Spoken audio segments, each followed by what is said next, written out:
All right, Tyler. Well, we're back, and the dumpster fire continues to burn.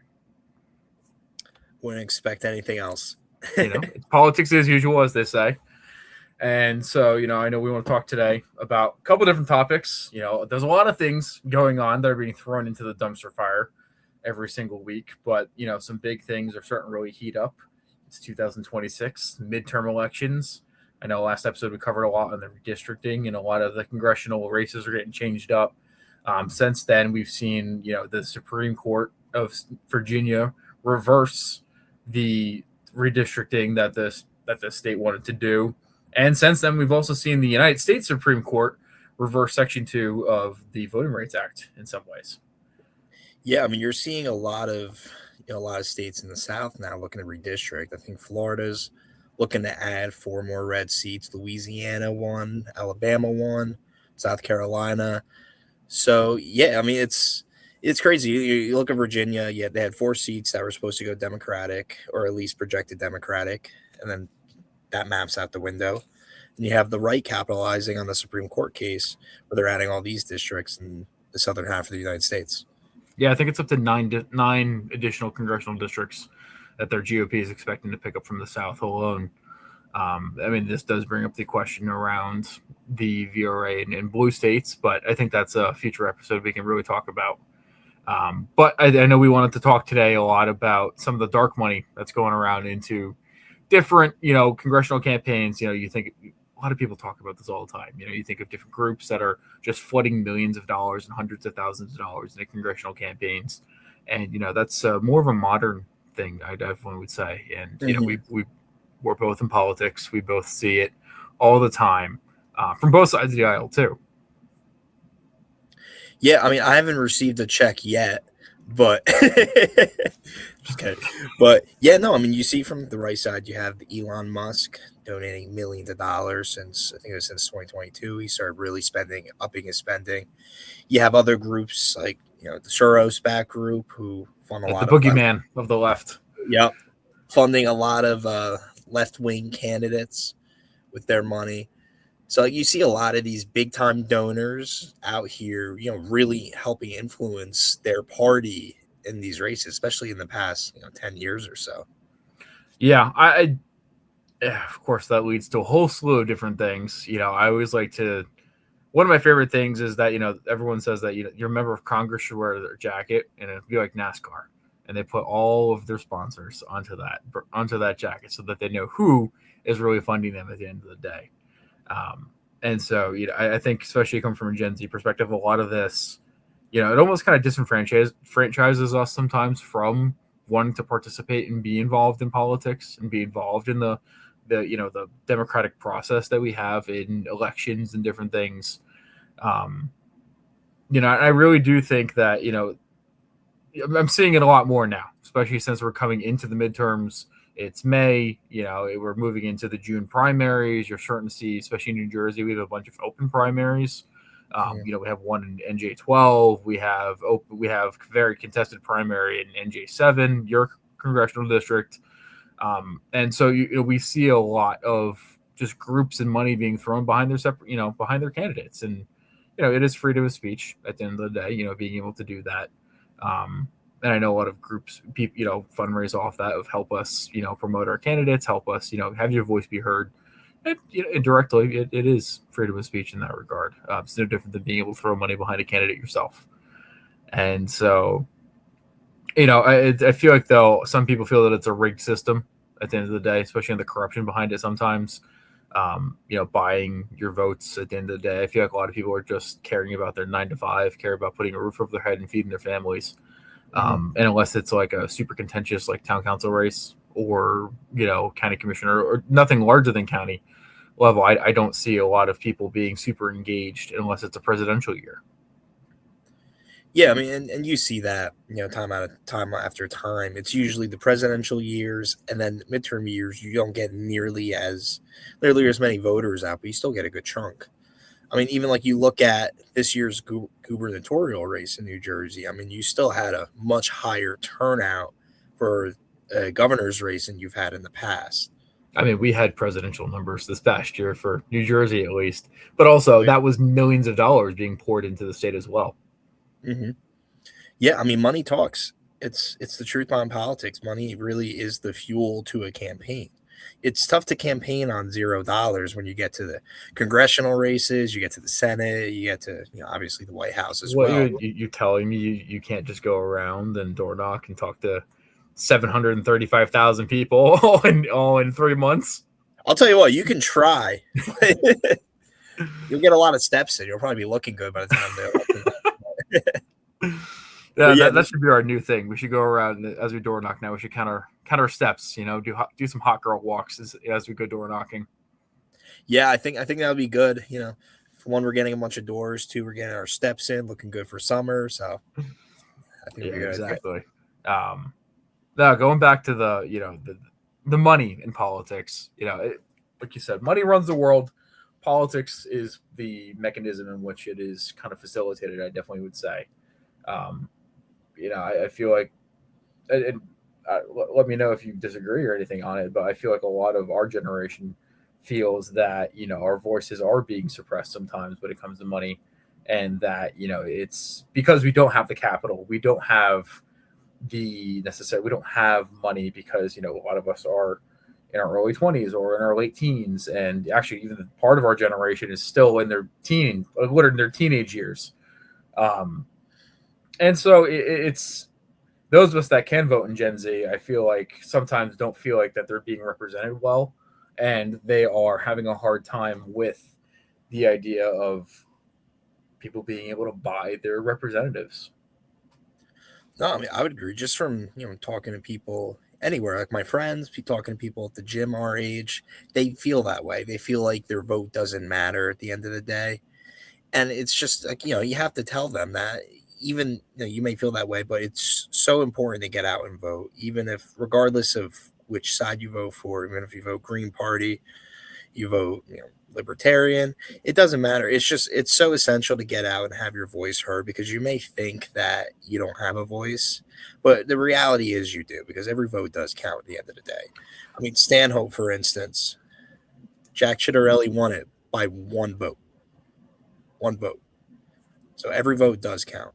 Yeah, I've seen town council races get elected by 3 votes. Hmm. Board of Ed, 2 to 3 votes.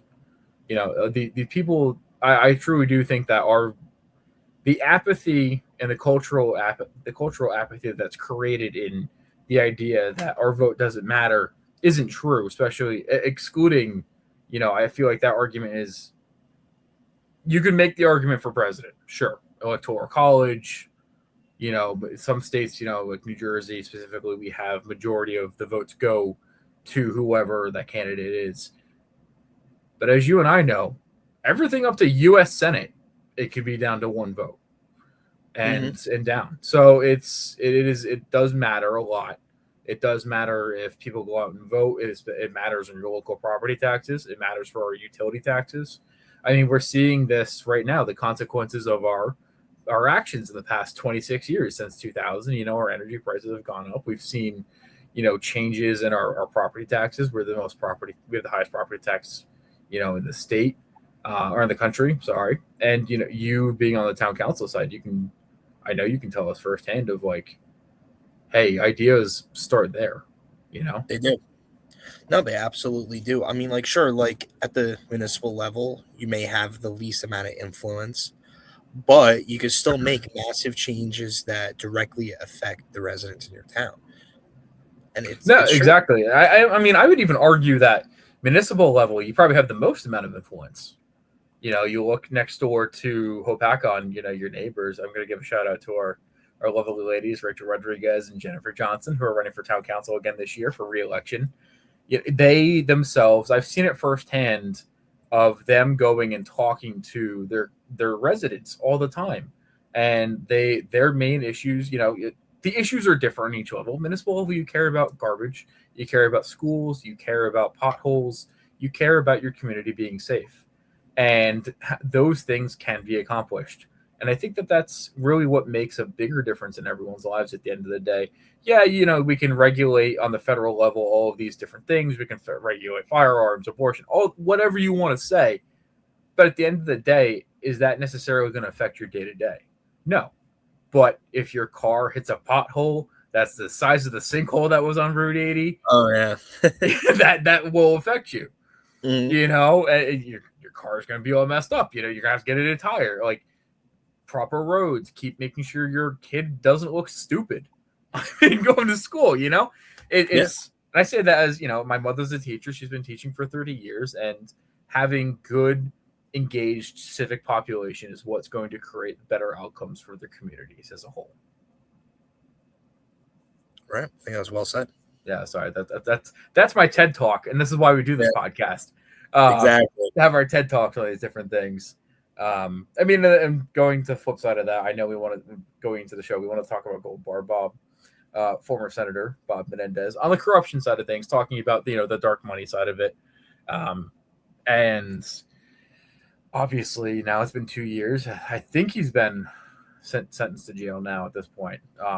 And Yeah, so 2025. 2025 is when he was put in jail. I believe so. And so, we look at that, and that's, I understand that's the counter argument to why should I get involved when someone's going to pay a high ranking official gold bars to be able to, do what I can't do, Right. Yeah, I mean that's another scary thing too. I believe he was on the Senate. I honestly forget what committee it was. Was it Foreign Affairs? House of chair. He was the chair for the Senate Foreign Relations Committee. That's what it was. Yeah, I mean he was funded gold bars. I believe you were saying earlier that the serial numbers weren't scratched off, or it's the only reason why they got him. Yeah, but if he scratched off the serial numbers, they wouldn't have been able to trace it back. Exactly. Silly. I mean, come on. Have you ever watched The Sopranos before, Bob? Come on. No, but in all honesty, yeah, it's scary because he was influencing policy decisions on behalf of Qatar and Egypt with the bribes. And that's scary to have in politics. I mean, having, a foreign nation influence certain decisions you make, it's scary. Yeah. No, it certainly is. And you wouldn't think, oh, yeah, that would happen in New Jersey or happen in a state that place that it's like, yeah, he lived an hour from us. Like it hits home too hard. Speaking on the federal level though, gas prices, they have gone up. Constantly. Yeah, how much did it cost you to fill your car the other day? Oh gosh, don't tell me about it. Yeah, my wallet definitely cried a little bit. Not as much as our friend Natalie, as she was telling us that I think she drives a Subaru Crosstrek, which fuel efficient car gets good, gas mileage. I think she said it cost her $70 to fill up the other day. I'm like, what? Yeah, that's that's crazy. I think it cost my Acura. I think it was $55 for 3/4 of a tank. Yeah.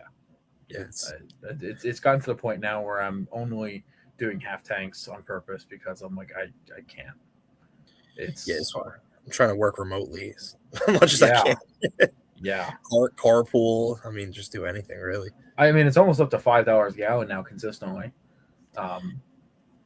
Yeah, I did see though. One of our New Jersey congressmen, Jeff Van Drew from District 2. I know he proposed a temporary suspension of the federal gas tax. I think it would save something around 18 cents a gallon, which does sound minimal, but it does add up. I mean, you take 18 cents of a 10-gallon car, you're saving a few bucks. Yeah. And while it doesn't completely solve the gas problems, but if you do that for 18 months, at least it provides some temporary relief. No, it certainly does. I mean, New Jersey now has one of the highest gas taxes in the nation, too. I think we're up to 49 cents per gallon. And so in that, that funds our transportation trust fund, and that's supposed to go to our roads, bridges, and railroads. And, well, I will say that, it could be more efficiently used. We also spend the most amount of money per mile out of any state in the country. And if you're on a scale as to 1 to 50th, we're 50th, and 49th spends half the amount of money that we do. we spend 2 times the amount of money as number 49 does. So, not too sure why. I'm sure we can come up with plenty of reasons why and questions as to, it's probably bureaucracy and just craziness that is New Jersey. But, it's this war in Iran. It's our inflated gas prices. It's really hurting a lot of our everyday Americans at the end of the day. Mm-hmm. No, definitely. And, we see it from all over. I mean, New Jersey, there's a lot of commuters. Obviously, sure, we're a smaller state, highly, high density, but a lot of people commute. I mean, I know you have like an hour commute for work. I have a 30-minute commute. It's tough. It adds up over time, especially if you go in the office 5 days a week. That gas bill is going to add and add to your weekly expenses. I Dude, mean, I it was drove down to Trenton yesterday. Yeah, it's a 2-hour yeah, drive down there. yeah, that'll do it. I mean, I remember back in 2021, 2022, when Biden was in office, I remember gas prices got high too for a period. And that's when I was commuting to Trenton for TCNJ for school. Yeah, it's like $5 a gallon, right? It's like Yeah. $5.03 or something like that was the highest. Yep. Marked nationally. Yeah, it was insane. I mean, I would do the same thing that you would do. I would fill it up halfway, drive back up to Sussex County, and then when I drive back, pray it went down 10 cents, and then I mean, looking at like this, obviously gas prices do fluctuate. March 2020, it was like what, $1 and like 20 cents. I think it was one time I paid money. I was like, what? Lowest I saw was $1.87 during COVID. Yeah, which insane. I mean, you look at our grandparents' our inflation's a thing, 100%. We know that. That's the main reason why gas has gone up. And between 2011 and I've seen this argument now consistently on X, my favorite new platform, where I get all the tea. And so, everyone's making this argument that, our gas prices are the same as they were under the Obama administration, or it was harder now than it was under the Obama administration. But when you adjust for inflation, which is over 200%, it evens out to the same. But that means that we're hitting the same level of inflation and same level of burden from these tax issues and from the gas prices, and that's going to trickle down into us as well, because you think about it like this: diesel is expensive, and diesel runs all of our semi trucks. It runs all of our mine equipment. Like, I know you guys don't have as many mines down there by you in southern half of the county like I do, but all these different trucks, all these big, tractor trailers, they all run on diesel and gasoline, and those prices keep going up and up and up. And so that's going to be put into the logistics side of thing. And who's that going to affect? It's going to affect us. Right. Absolutely. I mean, I feel bad for, some of the trucking companies. I mean, I have a buddy who is a truck driver, so I couldn't imagine what that bill looks like. I mean, he drives the big 18-wheelers, so he always goes out to Ohio, Indiana. So at least it's not coming out of his pocket. But yeah, well, yeah. There's also a lot of independent truck drivers too out there. I know that. That's true. But before we jump into that topic, continuing on the gas side of things, I know that you mentioned Congressman Van Drew was pushing to reduce this. He also has called on Governor Mikey Sherrill to put a freeze on our gas tax, state of New Jersey, which I don't think that she will, but I also think that New Jersey, we can't. It funds our transportation trust fund. It would be great. I'd like to reduce it if possible. Yeah. Money is fungible. I think a temporary reduction would be more feasible for the state, even if you cut it by 30% for 6 months, let's just say. That way we still get 70% of the funding that we normally do from the gas tax. Yeah. But it also gives a little bit of relief to our residents. No, certainly. And I know doing the research for this, the tax provides more than $23 billion per year in revenue for the federal highways and public transits. And we rely pretty heavily on Route 80. It's all the interstate highways, especially in New Jersey, where we have multiple. We have 287, we have 80, we have 78. And obviously the Turnpike is part of 95 corridor. Mm-hmm. And so we do rely heavily on all those different forms of transportation across our state. We'll see where this goes. I'm hoping gas prices do go down. And I really do hope that we do see some relief in the next month or so. Because if it continues this way, like, yeah, we'll see where it goes. Because we're the number one producer of oil in the countries and in the world. So it's like, can we produce more to drive the cost of the barrel down? I don't know. Yeah, I know we have the reserves too for us. I think the Trump administration is starting to utilize some of those reserves, Okay. at least from what I read. I read on News 12. So I mean, that's all temporary. That's not a long term solution. No. I mean, we'll see how it goes these next few weeks. I'm hoping there's some form of a resolution in the Middle East where we can keep the Strait open, Strait of Hormuz, have gas flowing, more regularly. Fingers crossed, so I don't have to, sell an arm and a leg to pay my gas tank over the What summer. do you so you don't want to become an independent contractor to work your side gig to do more to be able to pay for gas? Yeah, it's a good segue. That I is a great mean, segue. Look at that. So I know that I was talking with you before the show that we were talking. I was in Trenton all day yesterday with work. The state of New Jersey had actually adopted the Department of Labor and the Governor Mikey Sherrill adopted a new regulation. Sorry, to basically restrict what an independent contractor is in the state of New Jersey. And so this is called the ABC test, which determines the criteria for becoming an independent contractor for a company to utilize. Right now, it's really there's a lot the people that are opposed to it are saying it's going to kill the gig economy. 1.7 million New Jerseyans are part of the gig economy as a whole, and so this is independent contractors. So when you think about this, doing research as a whole, I really didn't know what an independent contractor was, and how like versatile it is. I'm like 1.7 million New Jerseyans is literally almost 2/9 of the entire state, to almost literally 22% of the entire state. yeah, And so, doing research into it, you see these people that are like we're talking about. They're truck drivers. They're your Uber Lyft.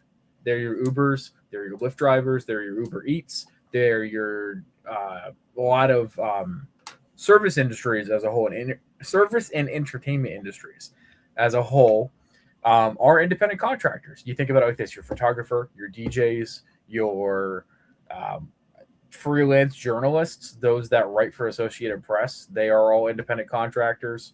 Oh, it's very heavy, big. It's very large in the construction industry. That's where a lot of those that were pro this regulation to restrict them were coming from. A lot of the unionized organizations, and I 100% understand that their whole argument was that people were undercutting business and undercutting regulations by hiring these people and not having them being able to fully adhere to this test. And it was underscoring a lot of the competition availability for, businesses to fairly be able to compete for contracts and different things. So, it's the loop around, and I get it. I 100% agree. People should we should hold businesses accountable for, improperly or misclassifying, as is the technical term, misclassifying employees as independent contractors, because in some cases one person was working as an electrician one day and a plumber the next, and it's like, okay, well, is that really kosher, as I'll put it? right. But I know, Yeah, Tyler, you work in finance. Finance has a lot of independent contractors in their field. they do. I mean, not at my company exactly, but there are a lot of consultants who work as independent contractors. I mean, a lot of the times you have consultants come in, work on a project for 6 months, then they get paid and they leave. I mean, how does that affect them? And It's negative apparently, yeah. and I heard testimony also from actually in your field of insurance. There was Oh, like Prudential Insurance was testifying against this yesterday, and there was a lot of I think it was the Insurance Brokers Association. I didn't know that insurance brokers were independent contractors for the most part. oh yeah. A lot of them. I mean, a lot of CPAs too, people who work in their Yeah, taxes. A lot of them are independent contractors. I mean, for the business world, it's a good chunk of employees. I mean, they yeah, may not be at a a Prudential, like you said, but they hire a lot of these people to help them fulfill major projects, Yeah. and it's gonna be tough. I mean, I guess it depends on how New Jersey redefines the what exactly is an independent contractor. I mean, obviously you were there yesterday. Was there any major changes that they're looking to implement by doing so? So basically, it was just a hearing. And so That's it was all. like, we're getting public hearing. So we're getting public testimony to voice your concerns or whether or not you're opposed or for it. And so, like I said, we had people there from freelance contractors to actually the commissioner for the Department of Labor came up and spoke first because he is the commissioner. They let him go first and he had to go testify in the budget afterwards. Um, I found out in this that 42% of all employed firms, those that are not self-employee firms or non-employee firms, 42% of them are women that are part of those firms. Hmm. So this is going to negatively impact women and minorities, and it's going to negatively impact a lot of our working class communities in New Jersey. I've always very firmly believed that New Jersey is the epitome of the melting pot of America, and we are the American dream at the end of the day. And so, we have Ellis Islands. I'm going to die on the hill part of most of Ellis Islands in New Jersey. And we have the gift shop of the Statue of Liberty in New Jersey. Um, and so basically, we are the beacon of freedom and beacon of opportunity in America. And for we have all these different layers of immigrants coming to America, and most of them come in starting off as independent contractors. Hmm. When was the last time that you were an Uber driver? And a lot of them come in as Uber drivers. A lot of them come in as they do deliveries. They work at small businesses. They work as either your local nail and hair salon place people. They're building these service industries to provide for a lot of the people that are already here. And so it's such a backbone of our economy, and it's part of, as I call, the ladder, the rung of the American dream. I mean, my family came over here in the 1940s, as refugees after World War II. They started working as farm hands on dairy farms in Pennsylvania, moved to Jersey. And then they started working in well pumps and doing different, plumbing and things like that. And now I'm the first one to go to college and have a college degree. We started off as farmers in Poland, dairy farmers in Poland, and worked our way up from there. So it's part of being, the American dream and building out that dream itself is having those opportunities to have flexibility in your workforce. Right. No, you're right on there. So I mean, we'll have to see how it plays out. I mean, obviously, in just a hearing, they just like to gauge different perspectives. They like to hear from different companies or different residents within the state of New Jersey. So I mean, hopefully we keep protecting our independent contractors because, like you said, it makes up around 22% of the state, and a lot of people have these independent subcontracting jobs to help offset some of their main bills. Some or their main job that they have. I mean, you see a lot of people who work their 9 to 5. That on the weekends they may do things on the side like minor repairs, gutters, electricity on the weekend just to help get by and pay the bills. So Yeah, I mean, it'd be in a really state tough. that's becoming more and more expensive, you need to be able to do these things anymore. You're seeing a lot of, if the governor wants to focus on affordability, she should focus on being able to have workforce flexibility for people, especially for this is like, again, I'm going to reiterate, it affects moms, it affects a lot of different groups of people, minorities. It affects negatively, possibly could affect a lot of different groups of people. And so if we're going to be focused heavily on affordability, why would you say, hey, you know what, we're going to have force these companies to get rid of freelance workers and to basically force them to go into W-2s and become full-time employees, and they're just not going to hire them. I mean, this happened in California, and they saw a drastic decrease in employment in their state. So much so that it went up for a public referendum, and it overwhelmingly got voted down to say, hey, we do not want these anymore. So if Californians, one of those progressive states in the country, says, hey, this is bad, it's bad. It's actually so bad that the Democratic Socialists of America and the Communists of America both the official political parties came out opposing this. That's not a sign. I don't know what is. Yeah, you know, it's just like that's doesn't get more clear than that. Nope. So, you know, we really need to figure out what's going on with that. I mean, I know at Jersey First we've been uploading videos trying to update people on these issues, getting people aware of it. You know, if you guys don't already, make sure you go follow Jersey First and go follow us on TikTok and Instagram at Bridging the Gap, Jersey First TV. It's the wonderful blue icon that you'll hear and that you see on all of our videos. And yeah, I mean, Tyler, it's always a pleasure, and the dumpster fires just keep burning. So we'll see if it gets any bigger in the next 2 weeks. So I hope not. I'm trying to take my little kitchen fire extinguisher to it, hopefully. But think about getting the backyard hose and just backyard hose now. Next thing you know, once you become a firefighter, we're gonna have to pull up the full engine and start just blasting water out. Engine 2's gonna pull up on C. Engine 2's gonna pull up on C. All right. Well, thank you everyone for listening in to Bridging the Gap, and we'll hear back from you guys on our next show that we're with Bryce Chenault from the Abundance Institute, where we will be talking about AI data centers. Definitely tune into that one.